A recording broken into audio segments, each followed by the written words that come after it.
kapaligiran ng dagat ang Pilipinas, kaya maraming mga estuary ang makikita dito. Kasama sa mga estuary sa ating bansa ay ang Cebu River, Himamaylan Ilog at Kinaorian River Estuary sa Negros Occidental, Hinatuan Enchanted River sa Surigao del Sur, at ang Puerto Princesa Underground River Estuary sa Palawan, isang National Heritage Site at kabilang sa 7 Wonders of Nature.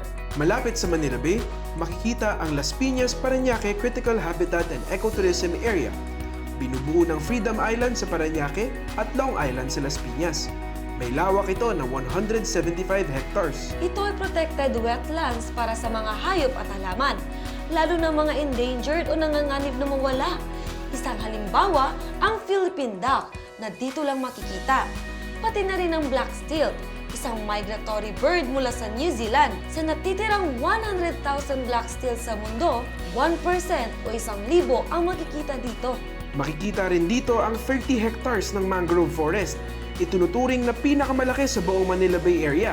11 species ng bakawan ang tumutubo dito. Madalas itong puntahan ng mga bisita para tignan ang sari-saring migratory birds na tumitigil dito. Pati na rin ng researchers para pag-aralan ang mga halaman at maliliit na hayop. Sana ay patuloy na mamamayagpag ang mga lugar tulad nito sa pagprotekta sa ating mga estuary.